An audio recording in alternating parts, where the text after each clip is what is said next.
You're listening to The Money Hour with your host, Tina Mitchell, and co-host, Keelan Harvey on Alternative Talk AM 1150. Now, back to the show with local mortgage experts, Tina Mitchell and Keelan Harvey. You are listening to The Money Hour on 1150 AM KKNW, the Saturday, June 26th show. You can also listen to our podcast, Facebook premiere show, or on our show YouTube channel. I am your host, Tina Mitchell, flying without Keelan today. It is a great day to talk about money, and that is what the show is all about. How to make money, save money, so you can have a better quality of life for you and your family. If you are listening to our show at a different time or day, you are listening to a rebroadcast. We're here to answer any questions or connect you with the guest on the show today. Please call the show at 1-855-400-1150. Again, that's 1-855-400-1150 or online at themoneyhour.com. And now in studio, David Quantrell of eXp Realty, the Q team. The real estate market is crazy, and that's the conversation we're having with David right here at 1150 AM KKNW. Hey, David, welcome to the show. Hey, Tina, thanks for having me here. It is crazy.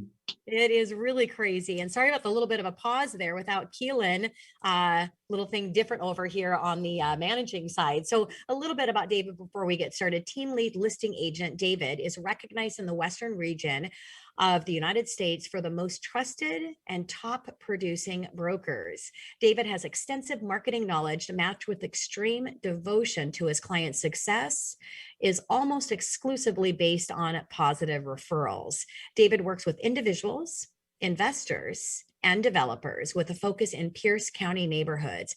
David is supported by a full-time assistant and team of agents. Outside of real estate, David likes to hike, spend time with his family, outdoor activities, and supports various ministries within his church and other nonprofit organizations.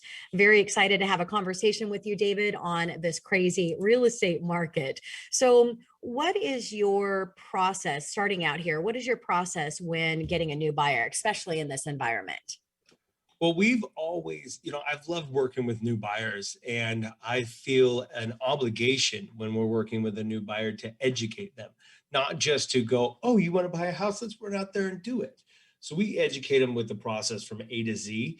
We don't just, run out and show them a house. So when we get there and it's a first-time home buyer and they haven't educated themselves, they know what we're talking about when we say, hey, I need that earnest money check. It's not an awkward conversation after you're under contract saying, hey, I need a check for $5,000. They know what's going to happen. They know what's going to happen during the inspection. I've been doing that for probably about 6 of my 11 years in real estate, and it's helped out a lot. That makes total sense, David. And the preparation and communication on the process is so important. As I read off your bio today, you've had huge success in the real estate business. What do you credit that success to? I give a lot of credit to God. A lot of favor there. But just sticking with it, staying with clients, and doing a good job for everybody, no matter if they're buying a $50,000 manufactured home or a $2 million luxury residence, treating everybody the same way. I've gotten referrals from somebody buying a $50,000 manufactured home of a family member buying a $1.2 million home. Yes. So it's just treating everybody with respect, I think, has been one of the keys. Absolutely. Coming from a place of service with everybody in our community that might sometime in the future want to buy real estate is definitely, I could see how that could be a contributor to your success. Now, I talked a little bit about money in the money chat, about what's happening with inflation and in the real estate market. Do you feel that we're in a bubble and at risk of the market crashing and home values going down? What are your thoughts there? Boy, I get asked that question about once every 3 to 4 hours, I feel. I was just going to say, I thought you were going to say once a day. And I was like, wait, once a day? That makes more sense. Once every 3 or 4 hours every day. Me too. It's crazy. And and you touched on a really good point when you were talking earlier, that it is the craziness is due to inventory, and it doesn't have much to do with affordability right now. I think affordability is going to become into an issue when the market slows, because the rate's going to go up. It's just naturally kind of how it happens, right? Or the rate going up slows the market. Now, I don't think we're in But a with the rate bubble. going up, slowing the market, and you've got sellers that are sitting at a 2.5% interest rate, they might reconsider putting their home on the market instead of taking all that equity and just remodeling the home that they're in. So then we have more inventory shortage, right? Yep. Yeah. Yep. Yeah. I mean, I have 2.25 on my house. I'm not selling it. Yeah. There's Yeah. no reason for me ever to, you know? And so, in regards to the bubble, everybody looks at a bubble as that 2008 bubble. And they're scared to death of that bubble. Anybody that went through it or had any effect, or if they had parents, a lot of the millennials had parents going through that at that period of time. And I don't see that happening. Just to be a blunt yes or no.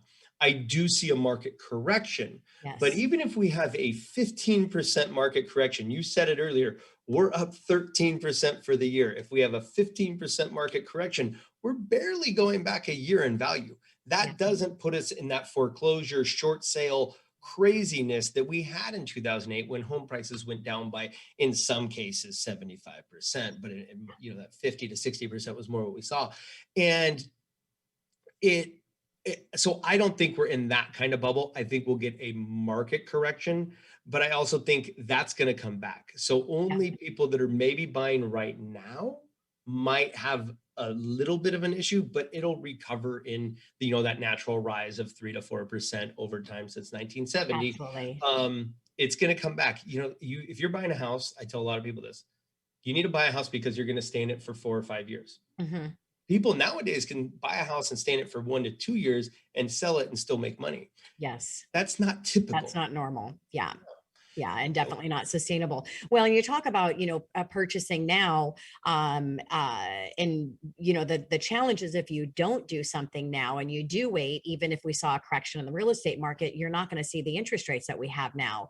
And, when you have a choice of low price or low cost is going to win every time. And commenting on what you said in the comparison of 2008 and what happened with that crazy drop in the market, it was majority of it was, well, almost all of it was because of lending, and we are not in that lending environment. We are not lending to anybody that breathes on a mirror. You have to have a job. You have to verify your income, that you qualify. There's no NAGAM loans and all these interest only loans and all of this stuff that should have never came into the market. That's what caused that meltdown. And so, we're not at risk of that because the banks are not lending irresponsibly. So David, what would you say if somebody asked you, is it a good time to buy or sell? Right now, I think it's a good time for either, right? It's a good time to buy because interest rates are low. If you wait a year or 2 years and the rate goes up 2%, I use this analogy all the time. If for the same payment of your house right now, if the interest rate goes up 1%, you lose about 10% of buying power. Yep. So if you're approved for 500, you're only approved for 450. And I already talked about, I don't think the houses are going to go down much more than 10%. So that tells me it's still a good time to buy. Now, I totally say if you're thinking about selling, you need to sell now, right? I'm seeing these little micro nuances of the market slowing. And I say micro because it's really over the last 3 or 4 weeks. But at the end of 2018, we saw the rates go up. A lot of people didn't notice it because it was near the holiday season. You probably know about it, but rates went up and the market slowed, and nobody really noticed it besides people that were really producing in the industry. And it slowed, and it came right back because the rates went back down. I see that starting again, which could affect your sellability of your house. It's never going to be a better time or easier time to sell your house because people aren't doing inspections. People are waiving every contingency known to man, overpaying, not overpaying because the value is there. They just can't support it. But paying over whatever the appraised value comes in. Yes, absolutely. And, if you're listening to the show right now, the appraisers just sometimes can't come up with the value because they don't have things that have actually sold. It doesn't mean the property is not valued at that because there were multiple offers and people willing to pay. And the true value of a property is what the consumers are willing to pay for the property. So David, what was the best decision that you've made in your career? So 2 best decisions. One, Moving my business over to eXp Realty, I have loved it ever since. I think eXp Realty is a agent-centric brokerage, and they support the agent and we support our clients, and it gives us the ability to do that. Second thing is biting the bullet and hiring an assistant years ago. Probably the most time-freeing thing I ever did. So for the big part, eXp Realty, for me personally, hiring an assistant. Love it. I'm a time management and business efficiency coach on top of being a high producing mortgage consultant. One of the weeks that I talk about in my complimentary 8-week course is embracing your strengths and hiring out your weaknesses. So absolutely. With 3 months in the industry, I was hiring my first teammate. So if you could go back, what would you do differently, if anything?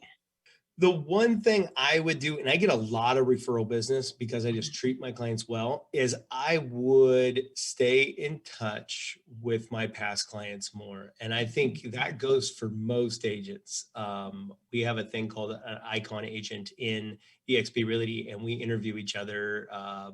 Every Friday there's an interview of 3 or 4 agents, and it's all live. And that is consistently one of the things we mess up on. So just staying in touch with those past clients. Absolutely. If you're in a sales conversion on cold business is 3%, conversion on warm or past clients is 50%. So definitely, and they're a lot more fun. It's a lot more fun to work with people that have already worked with you and have appreciation for the hard work that you do. What advice would you give to current buyers and sellers to ensure a smooth transaction? Just listen to your agent.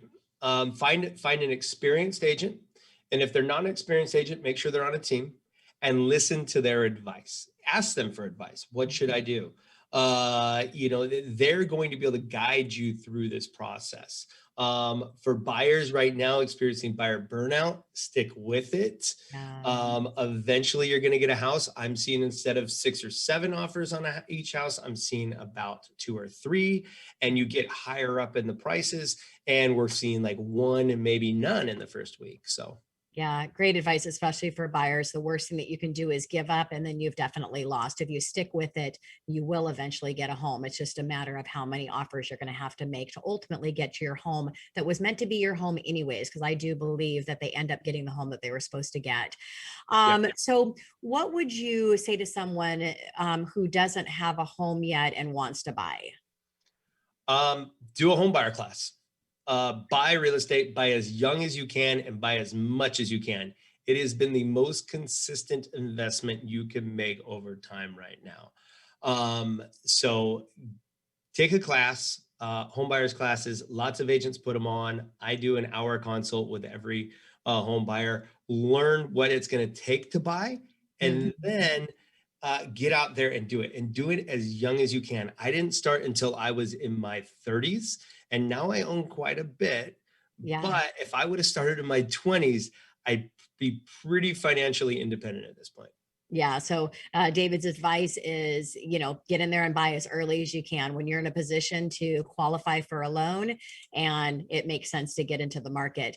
Well, David, thank you so much for the time today. It was really great having a conversation with you. Congratulations on all of your success that you're having in the real estate business.